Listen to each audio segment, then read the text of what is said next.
yang ditunggangnya terpental ke udara. Motor kemudian terpanting dan berhenti di area gravel. Oh, sekarang kan karena bahagia jadi kehidupan. Ranjangnya nggak perlu diekspos kali.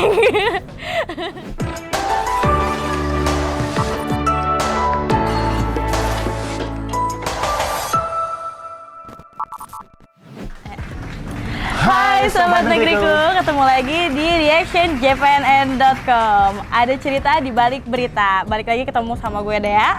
Gue Mark Marquez. Mantap. Luar biasa. Oke, seperti biasa kita akan membahas 5 berita terpopuler di jpnn.com pada pekan ini. Ini beritanya lumayan beragam nih Dea. Ini ada yang olahraga. Ada soal apa? Hukum juga ada ya. Juga ada. Nah, ini infotainment juga ada loh. Ya, infotainment juga ada. Ini salah satu yang bisa saya highlight ini. Ini soal Marquez yang kemarin sempat ada crash. Ya, crash. Ya, bahasa Inggris lagi. Iya, crash. Oke. Seperti apa? Lengkapnya di reactionjpnn.com. Oke, kita masuk berita terpopuler kelima di minggu ini. Pada pekan ini nih soal ini nih Dea. Soal Mark Marquez yang tadi sempat gua highlight di awal pembukaan tadi. Nih dia kan sempat jatuh ya. Jatuhnya nggak cinta. Jatuhnya dari motor. Nah, ini beritanya judulnya seperti ini. Marquez diterbangkan ke rumah sakit. Sempat dipaksa judulnya seperti itu. Wah. Nih, pembalap tim Repsol Honda, Mark Marquez, tengah menjalani pemeriksaan medis di Rumah Sakit Mataram. Ini saat berita ditulis ya. Hal itu setelah pembalap Spanyol mengalami kecelakaan keras saat sesi pemanasan MotoGP Indonesia di sirkuit Mandalika, Lombok, NTB pada 20 Maret kemarin. Sesaat setelah diperiksa di medical paddock, Marquez diputuskan untuk mendapatkan pemeriksaan lanjutan ternyata setelah mengalami crash di sesi latihan. Kabar sekitar pedok Repsol Honda, Marquez sempat enggan dibawa ke rumah sakit tetapi kemudian dipaksa melakukan pemeriksaan lebih lanjut. Marquez langsung diterbangkan menggunakan helikopter menuju Rumah Sakit Mataram. Marquez mengalami kecelakaan hindsight saat motor tunggangannya melaju 180 km per jam di tikungan ke-7. Motor Honda RC213V. Ini motornya Honda RC213V, bukan yang Vario, yang Beat bukan. Ya, kecelakaan. Kalau itu kecelakaan bisa, tapi nggak se-crash Marquez kali ya. Yang ditunggangnya terpental ke udara. Motor kemudian terpanting dan berhenti di area gravel. Beruntung motor tidak menimpa Marquez yang saat itu sudah terguling gitu ya? Iya, terguling-guling ya. Alhamdulillah, tapi dia masih selamat. Untuk BGP Mandalika sendiri sebenarnya udah digelar ya saat kita menggelar reaction ini, dan yang menang itu Miguel Oliveira. Nah, dia juga sempat mendedikasikan tuh. Sempat viral juga tuh. Mendedikasikan kemenangannya dia buat petugas hotel, di jadi sana. story-nya seperti itu. Dan memang di GP Mandalika banyak juga ya story yang menarik gitu ya di sana ya. Menarik. Mulai dari ada kehadiran Pak Jokowi sampai pawang hujan. Karena waktu itu hujannya deres banget ya Bang Aristo. Mungkin karena itu juga jalanan licin mungkin Marquez. Ya kan? Bisa jalannya licin, tapi kalau kata orang kita ya nggak debel. Nggak debel. Nggak belok. Gimana dia? Coba beritanya. Ada nih Sobat Negeriku yang komentar, namanya Andika X Galih, katanya Mark Marquez nggak mau ke rumah sakit apa karena nggak punya BPJS nih? Waduh, nggak punya BPJS nih dia nih kayaknya nih. Iya, orang asing sih. Iya punya sih. BPJS. Tapi bisa jadi. Tapi nggak tahu juga ya. Nggak tahu sih. Bisa kali diurusin Pak Jokowi itu. Marquez BPJS ya. Gitu. Case close. Oke, sekarang kita ke berita terpopuler nomor 4. Judulnya begini. Kabar terbaru pembangunan sirkuit Formula E. Silakan amati penampakannya. Wow. Waduh, harus dilihat ya fotonya ya. Jadi gini, pembangunan sirkuit Formula E di kawasan Ancol, Jakarta Utara telah selesai untuk pengaspalan tahap pertama. Gitu. Jadi kalau dilihat itu sirkuit Formula E-nya tuh udah ketutupan aspal semua gitu, Bang Aristo. Nah, pengaspalan tahap pertama ini telah dirampungkan sejak minggu yang kemarin, minggu lalu. Itu udah rampung ternyata. Bahkan di beberapa titik jalan di trek yang dirasa kurang sempurna juga udah dilapisi kembali sama aspal. Nah, di saat yang bersamaan penanaman landscape rumput di bahu jalan juga udah dilakukan.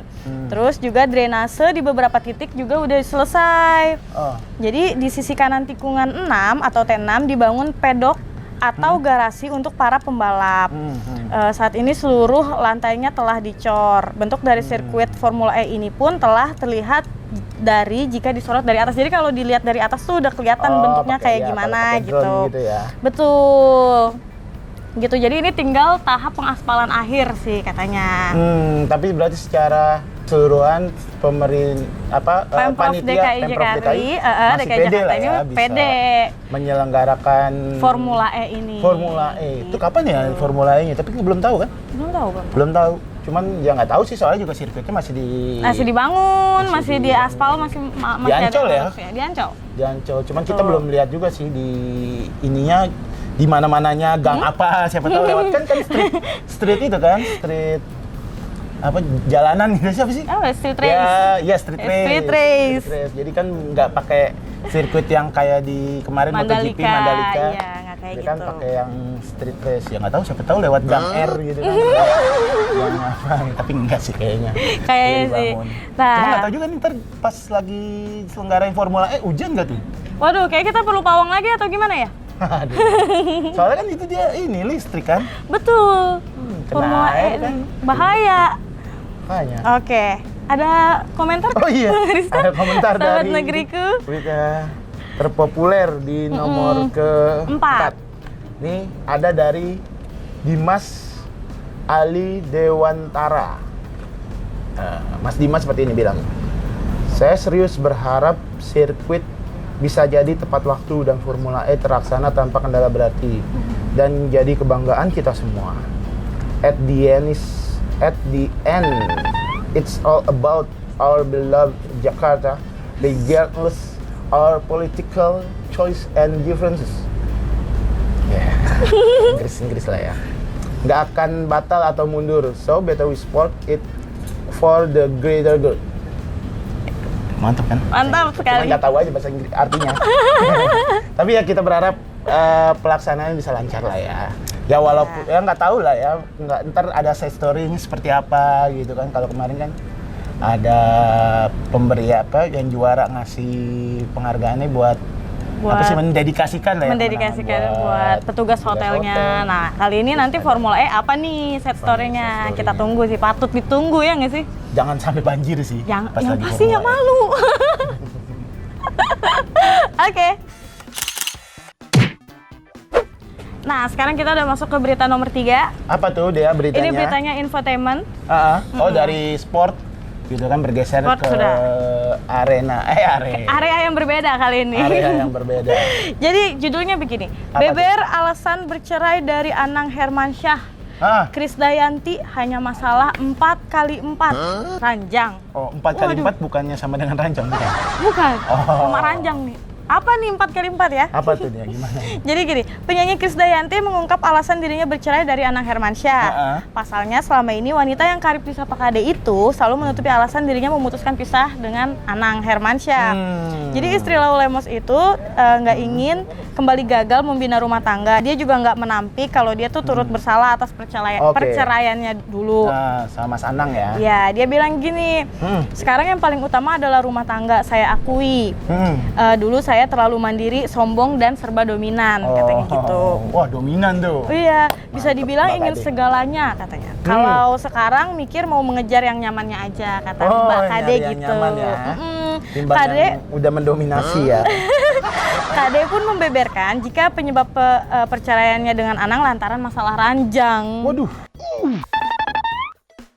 Masalah saya sama Anang itu masalah ranjang, hanya masalah 4x4 dan alhamdulillah sekarang lebih banyak kebahagiaan. Nah, sekarang di pernikahan kedua si Kade ini mengungkapkan dia nggak mau cerita terlalu banyak tentang masa lalunya. Nggak mau cerita masalah ranjang juga? Iya kali ya. Oh, sekarang kan karena bahagia, jadi kehidupan ranjangnya nggak perlu diekspos kali. Karena sudah bahagia gitu ya. Iya, Mungkin cerita-cerita ranjangnya dia juga semakin bahagia. Mungkin sama Raul Lemos kan kita nggak ada yang tahu. Barangkali. Siapa tahu, barangkali. Cuman kan dia katanya Mbak Kade merasa dominan. Iya dulu, ya kan? Dulu, nggak tahu sekarang Nggak tahu dominan sekarang. apa enggak kan? Tapi yang penting bahagia lah, sama-sama Mas Anang juga. Yang penting juga bahagia dengan siapa sekarang? Mbak Ashanti. Mbak Ashanti. Ya semoga juga semuanya bahagia. Iya. Masuk saya. Saya juga. Kok kita jadi mendoakan diri sendiri? Oke nih dia, ini berita terpopuler di nomor 3 nih. Iya? Ada komentar nih dari Hermawan Putra. Bilang seperti ini, Pak Hermawan. Raul punya 4x4. Anang hanya 4x2, Kak. Nanya, jadi gini. Saya ulang. Raul punya 4x4. Anang hanya punya 4x2, Kak. Kok kayak mobil?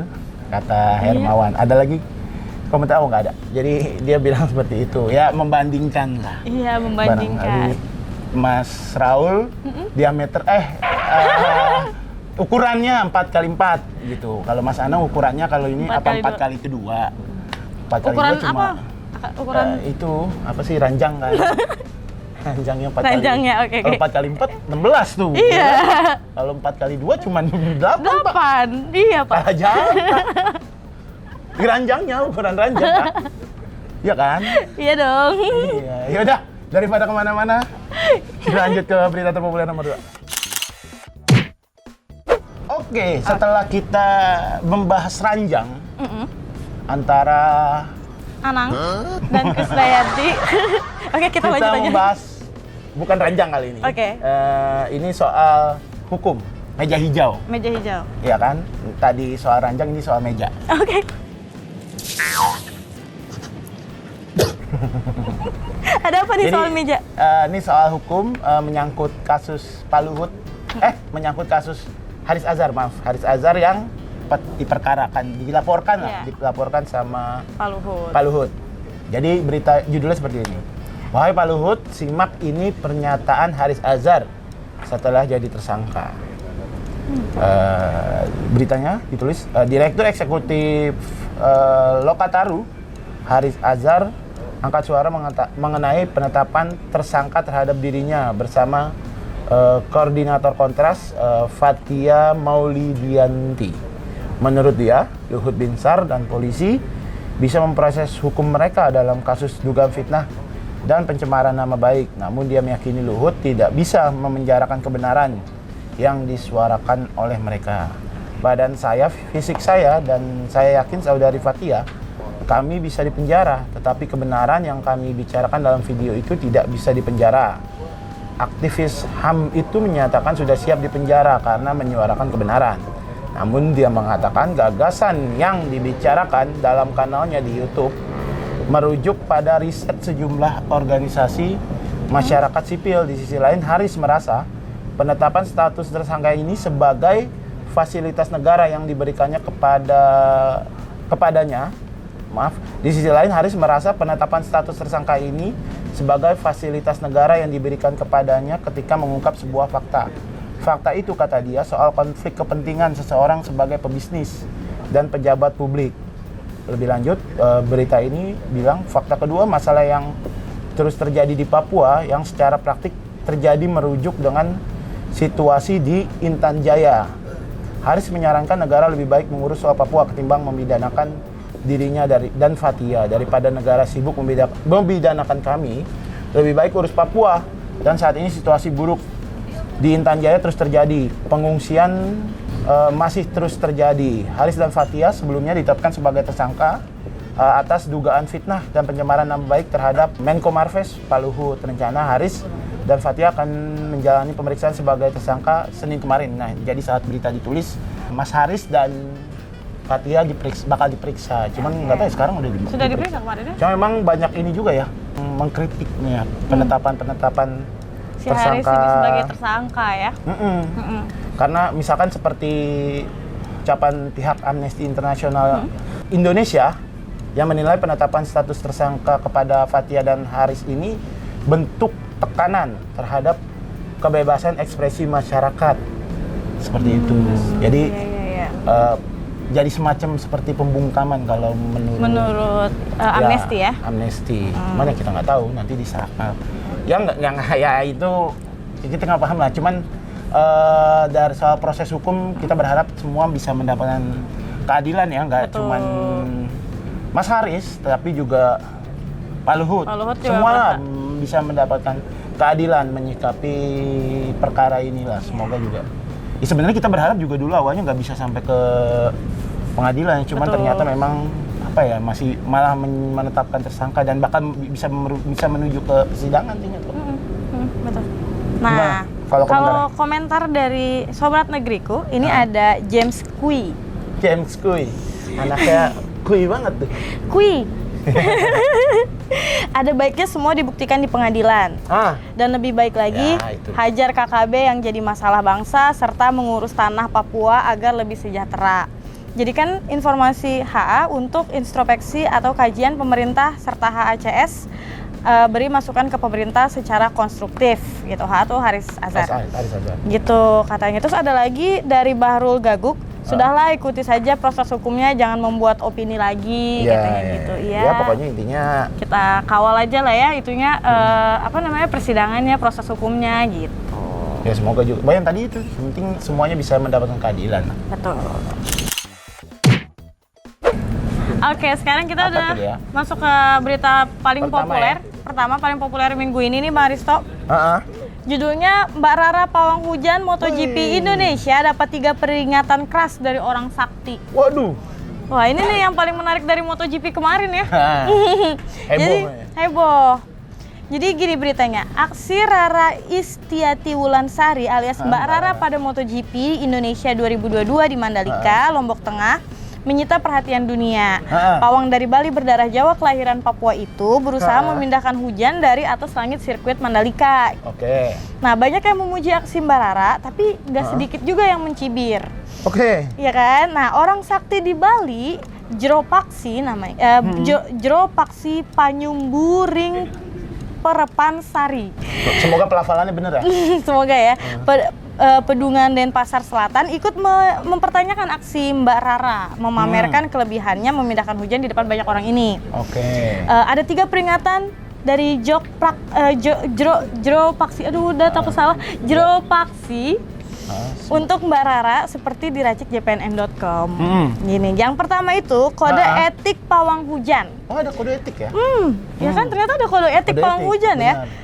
Menurut Jeropaksi, kode etik yang wajib dipegang pawang hujan sejatinya lebih utama membantu kegiatan keagamaan dan manusia, katanya gitu. Terus, yang kedua, itu tidak boleh terima bayaran. Pawang hujan tidak boleh menerima pekerjaan karena mengejar bayaran semata. Ada tugas mulia lainnya yang harus dijunjung tinggi oleh seorang pawang hujan, gitu katanya. Dan yang terakhir, bukan ajang pamer kesaktian. Menurut Jeropaksi, keahlian mengendalikan hujan dan panas bukan untuk dipamerkan ke orang lain.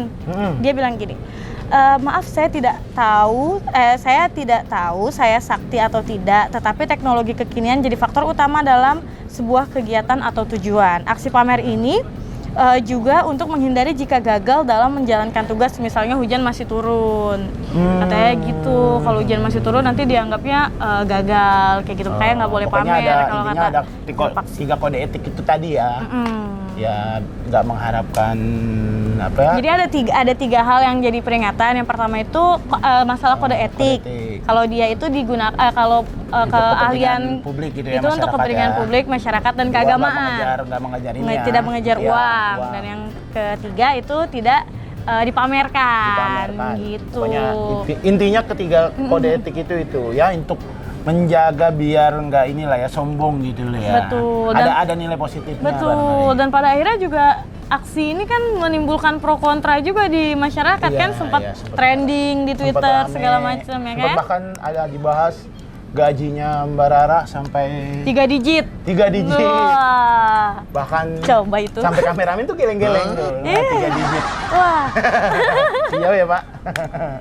Bahkan katanya juga sempat ada pajak gitu ya, pajak sempat Dirjen Pajak jadi sempat ngebahas ya?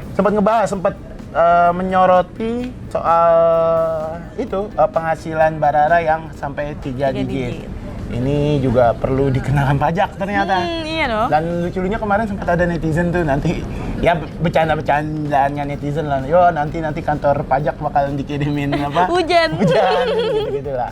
Cuman itu hujan. jadi cerita-cerita menarik lah yang perlu dari pagelaran apa? MotoGP kemarin. MotoGP kemarin. Nah, berita terpopuler pertama ini banyak yang berkomentar nih sobat negeriku. Seperti dari Pak Deddy Kuswandi. Ya.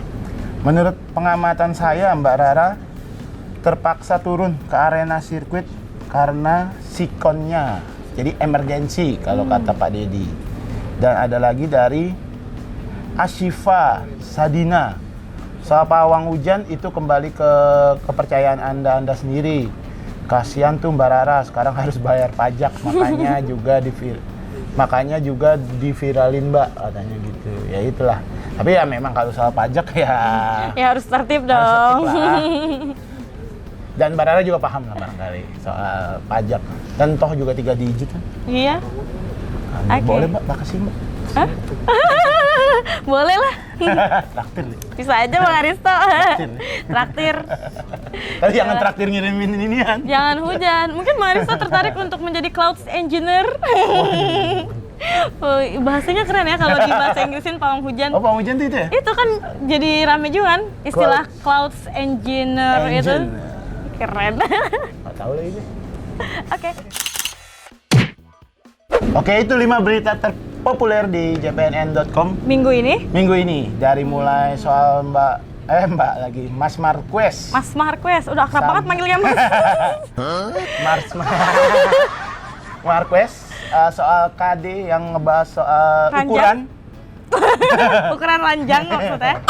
Sampai tentang Mbak Rara yang jadi pawang hujan ya. Nanti ya favorit soal apa? Aku suka soal Formula E sih, yang kayaknya nih udah makin kelihatan progresnya. Kalau Bang Aristo suka yang mana nih? Gua sukanya kamu, ya itu. Marquez apa? Raul Ramos, Anang dan Krisdayanti. Iya, Anang dan Krisdayanti. Yang soal Krisdayanti. perceraian, wah itu bagus tuh. Ukuran. Itu kesukaan Bang Aristo. Bukan, beritanya. Oh, oke. Beritanya soal ukuran kan, karena membahas ukuran soal perceraian. Oke. Ya itu tadi, semoga bermanfaat apa yang kita ulas hari di ini ya? reactionjpn.com pada pekan ini. Kalau ada salah-salah, kita mohon maaf. Segenap kru. Dan kalau memang bermanfaat, boleh tayangan ini di-share, Di-like, di-komen, dan di apa tuh? Subscribe ya.